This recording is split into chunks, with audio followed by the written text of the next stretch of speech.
अस्सलाम वालेकुम viewers, Lahori fast food में खुशामदीद। उम्मीद करते हैं कि आप बिल्कुल ठीक ठाक होंगे। व्यूवर्स, क्योंकि सर्दियां आ रही हैं तो इसलिए हम आपके साथ सर्दियों की रेसिपी ज़्यादा शेयर कर रहे हैं।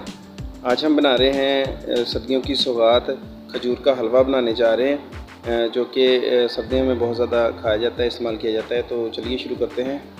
तो यहाँ पे मैंने खजूरें ली हैं। ये नरम खजूर है। आपने खजूर ईरानी जो सख्त होती है वो नहीं इस्तेमाल करनी, नरम खजूर लेनी है। तो इसकी गुठलियाँ निकाल ली हैं।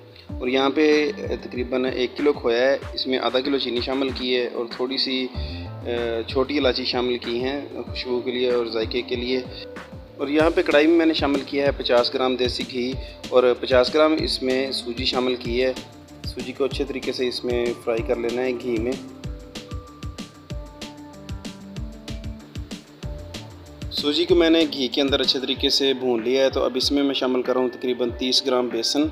बेसन ज़रूरी है, अगर आप कोई सा भी हलवा बनाएं, काजू का हलवा बनाएं या खजूर का, बेसन से इसका जायका जो है डेवलप हो जाता है।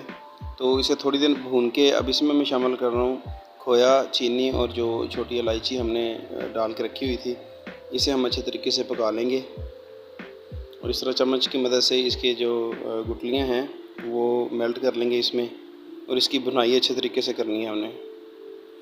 ये तकरीबन 15 से 20 मिनट लगेंगे। अब इसमें जो थोड़ा बहुत गुठलियाँ सी हैं ये भी मेल्ट हो जाएंगी इसमें। चम्मच आपने इसमें मुसलसल चलाते रहना है ताकि खोया नीचे ना लगे। और थोड़ा थोड़ा आपने घी शामिल करना है।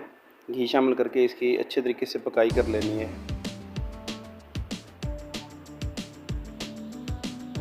अब हमारा खोया जो है वो अच्छे तरीके से मेल्ट हो चुका है। तो इसमें मैं अब शामिल कर रहा हूँ 50 ग्राम लिक्विड ग्लूकोज़।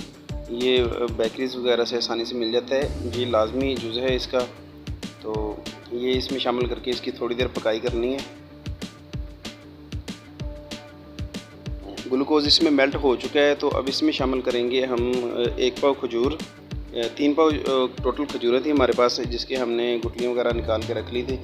तो 1 पाव हमने इसमें खोए में शामिल करनी है और इसे अच्छे तरीके से पका लेना है। तकरीबन 4 से 5 मिनट लगेंगे। थोड़ा सा घी मज़ीद शामिल कर लिया है। घी डालने से ये है कि जो हमारा हलवा है वो बहुत अच्छे तरीके से पकेगा। और अब हमारा खजूर का हलवा तैयार है। ये देखें, थोड़ा सा हार्ड रखना है आपने इसे। और अब इसे हम जो है ना ठंडा करके डिश में डाल रहे हैं। और जो बाकी की खजूरें हमने बचाई थी उसे हम इसे जो है ना गार्निश करेंगे। उम्मीद है कि आपको आज की हमारी रेसिपी पसंद आई होगी। अगर चैनल पे नए हैं तो चैनल को लाजमी सब्सक्राइब कर दें और अगर वीडियो पसंद आई हो तो वीडियो को